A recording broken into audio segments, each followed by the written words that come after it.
Hello and welcome back, everyone, to the book summary series.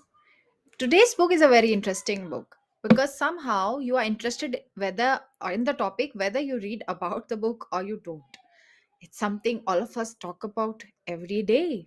It's something that concerns us, our jobs, our work, our passions every day. It's about money. Yes, it's about money. So, even though I'm going to be sharing the takeaways from the book, this book is relevant in all and every context, and that's is probably one of the reasons why this is also one of the recent bestsellers. So, today we are talking about the book called Psychology of Money, written by Morgan Housel. It defines aspects of money and how the psychology of people plays a very significant role in them managing their finances. Obviously each person has a different circumstance, a different experience, a different ambition towards money, and this book kind of explores all those ideas. So it discusses how people like you and me and people like who've gotten rich think about money, how they make their decisions, how someone can actually improve their financial well-being if they have not been thinking about it. So when they read this book they get these ideas of how to improve their financial well-being. So the author has very interesting ways of holding your attention, where he in his initial chapters he kind of explains how no one is crazy and everyone is right about managing their own money the way they do, because managing money comes from one of the core principles, as he discussed, is about the experience with money that you have. And he is acknowledging that for each and every one of his readers, he says there is actually no right way or wrong way to put it. Whatever you are doing with your money is probably right for you, and he discusses things that can make it better. So then again, because he's talking about all the people in general, he also kind of flirts with the idea of how luck and risk play a very important role when people are managing their finances. And he says that while you can't actually control the luck factor, you can always control your risk appetite and understand how big risk appetite you have, what back actions you will have or not have, and how it's very important that the risk part of it, which is actually in your control, you should be able to manage or at least learn to manage. And it's an important aspect of managing your money and or growing your money. Then he also comes with this idea, or he doesn't actually come up with it, every one of us kind of knows it, that for a lot of people around, money is never enough. Everybody wants a little bit more. Who has more also wants more, who has less also wants more.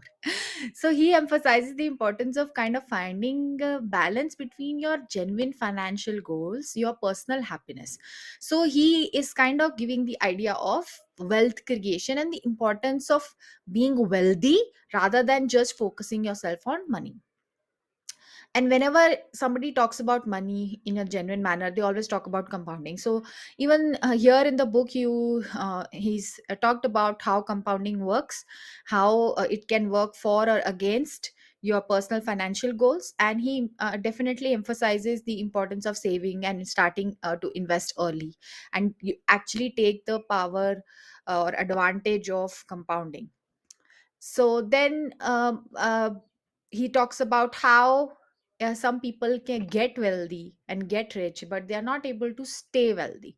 So sustainability of your wealth is a topic that he has sort of highlighted, and he talks about long term financial planning, to how you do that to maintain your wealth portfolio. Money, how to save it, something we all just keep trying.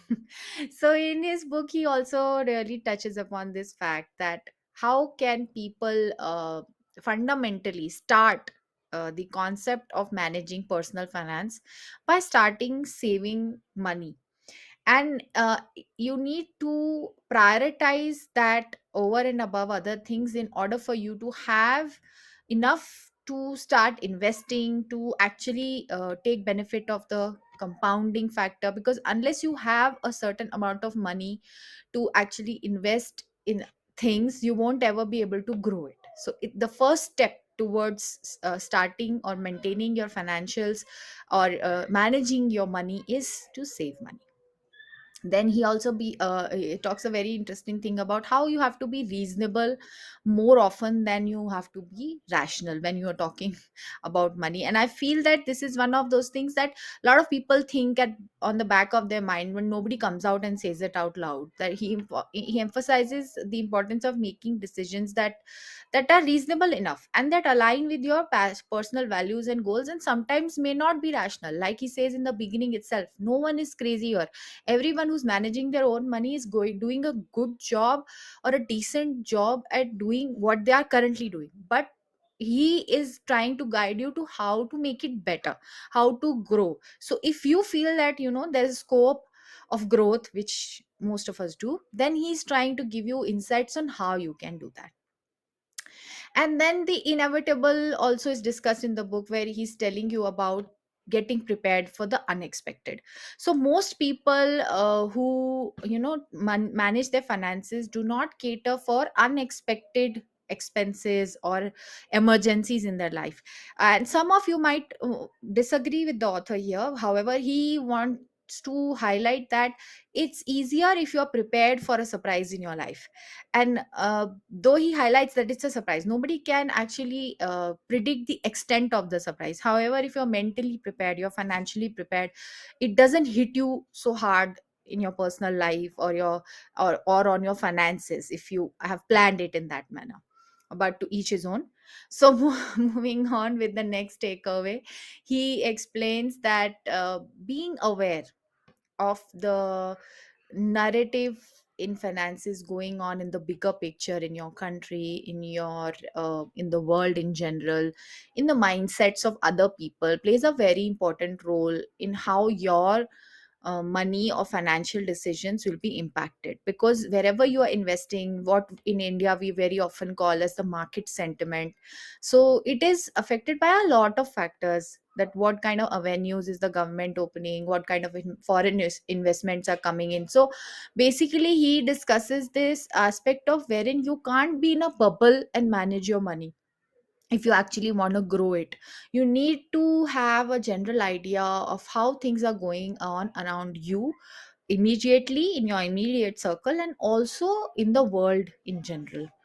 So uh, in the end of the book, he kind of tries to explain how people tend to focus on negative events and assume the worst, especially when it comes to managing money. Most of us might have done this in our lifetimes, that we will imagine all the worst outcomes possible, especially if I have to invest money somewhere, instead of thinking that the otherwise, that it can grow humongously as well. So he kind of emphasizes that you need to have an optimistic attitude and actually focus on the positive outcomes, is to achieve your financial success or financial freedom, or in general just focus on the growth of your investments. Because it's very easy to be negative, and it's not a wise decision to be negative when you are trying to grow your money. So that's all this book discusses about. If some, for some of you, the title might be a little misleading in the sense that it's not it kind of gives you the impression that they're going to be talk about how money works, but he has actually talked about how people work to manage their money, what are the policies and what are the advantages of what they do. And he has catered to a very large audience and tried to incorporate all aspects, from those who are already rich to those who are trying to make it big. And there are some, like I mentioned, some very good reminders and beautiful insights that he's given you. It's a very light read, not a very heavy book. If you're traveling, going on a long distance flight or a train or a car ride, it's a nice book to have in your bag and read it and discuss it with anyone in any circle. This is one of those books that you can actually discuss with your children, with your peers, with older people from a different generation, and everyone will have something to say. One of the good things about bestsellers is that a lot of people might have actually bought this book and never had a chance to read. People usually tend to buy bestsellers because everybody is talking about them, and very few people actually read and discuss them. So this summary can probably help you in one of those settings where there are a lot of people who know about this book but they haven't had a chance to discuss, and now after today's summary you definitely have something to input there. So thank you so much for listening in and supporting me. Until next time, goodbye and thank you.